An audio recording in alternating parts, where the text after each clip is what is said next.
So আপনাদের মনে প্রায় প্রশ্ন আসে দৈনিক কত ঘন্টা সময় ব্যয় করলে ফেসবুক থেকে আমরা কন্টেন্ট মনিটাইজেশন পাবো বা সফলতা অর্জন করতে পারবো। সো তাদের জন্য বলতেছি যে আপনি এখানে যত বেশি সময় অ্যাক্টিভ থাকবেন বা যত বেশি সময় এখানে দিতে পারবেন তত বেশি সফলতা অর্জন করার সম্ভাবনা আপনার থাকবে। এখন অনেকে বলবে ভাই আমার পক্ষে তো দৈনিক সারাদিন ফেসবুকে পড়ে থাকা সম্ভব নয়, সেক্ষেত্রে আমি কি করতে পারি। সো তাদের উদ্দেশ্য করেই মূলত আজকের এই ভিডিওটা।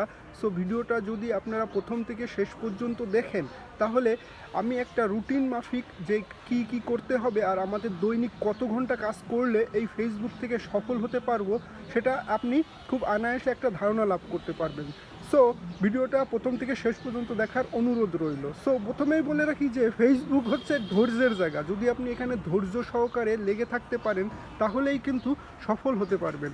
আর ধৈর্য যার যত বেশি ফেসবুকে সফলতা তার তত বেশি। এখন প্রথমেই বলে রাখি যে আপনি দৈনিক কত ঘন্টা কাজ করলে ফেসবুক থেকে সফল হবেন তার আগে বলে রাখি যে আপনাকে প্রথমত ফেসবুকের গাইডলাইন সম্পর্কে অবগত থাকতে হবে। আর ফেসবুকের গাইডলাইন অনুযায়ী যদি আপনি সকল কাজকর্ম চালায় যেতে পারেন সেক্ষেত্রে আপনি সফল হবেন, এটা 100% ইনশাল্লাহ। কারণ আপনি তো কোনো গাইডলাইনের বাইরে কোনো কাজ করবেন না। সো এখন বলে রাখি যে আপনাকে দৈনিক কত ঘন্টা সময় এতে ব্যয় করলে আপনি ফেসবুক থেকে সফলতা অর্জন করতে পারবেন। সো প্রথমে বলে রাখি যে আপনি যদি ধরেন প্রত্যেক দিন আপনি 1 ঘন্টা সময় ব্যয় করবেন কমেন্টস রিপ্লে করার জন্য, কমেন্টস ব্যাক করার জন্য। যারা আপনাকে কমেন্টস করতেছেন, যারা আপনার পোস্টে কমেন্ট করতেছে তাদের কমেন্টসগুলো তো ডেফিনেটলি আপনাকে রিপ্লে দিতেই হবে। সো আপনি 1 ঘন্টা ধরে রাখুন যে আপনি 1 ঘন্টা তাদের কমেন্টস রিপ্লে ব্যাক করলেন। ওকে, 1 ঘন্টা গেল।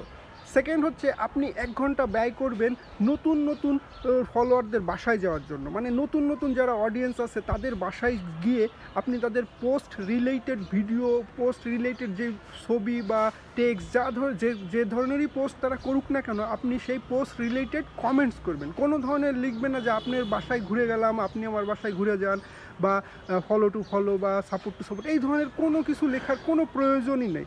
আপনি জাস্ট তাদের পোস্ট রিলেটেড কমেন্টস করে আসবেন। সো এটা আর 1 ঘন্টা গেল, অর্থাৎ 2 ঘন্টা আমার চলে গেল।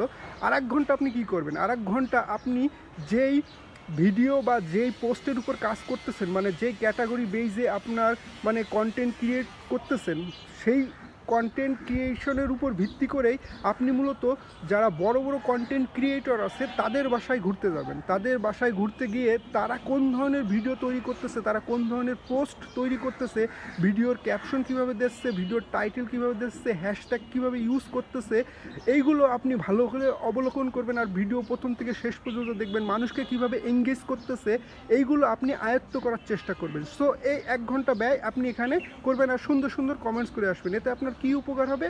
এতে আপনার উপকার হবে আপনি নতুন নতুন আইডিয়া পাবেন, কী ধরনের ভিডিও আপনি তৈরি করবেন, কিভাবে আপনার অডিয়েন্সকে আটকায় রাখবেন আপনার ভিডিওতে।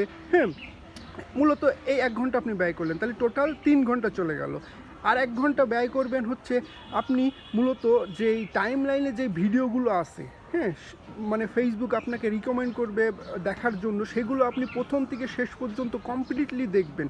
যদি কমপ্লিটলি দেখেন আর সুন্দর গঠনমূলক কমেন্টস করেন সেক্ষেত্রে কিন্তু আপনার নিজেরই উপকার, রিচ, এঙ্গেজমেন্ট সব কিছুই কিন্তু আপনার বৃদ্ধি পাবে। সো এখানে আপনি 1 ঘন্টা ব্যয় করবেন। প্রথম স্ক্রোল করে করে আপনি দেখতেই থাকবেন, টোটাল 1 ঘন্টা আপনি ব্যয় করবেন। আর 1 ঘন্টা আপনি ব্যয় করবেন হচ্ছে এই যে সকল জ্ঞান অর্জন করলেন, হ্যাঁ, সব কিছুর উপর ভিত্তি করে আপনি যে শ্যুট করবেন ভিডিও, নতুন নতুন কন্টেন্ট তৈরি করবেন, সেগুলো ভিডিও কন্টেন্ট তৈরি করে সেগুলো এডিটিং এর সময়ও ব্যয় করতে হবে।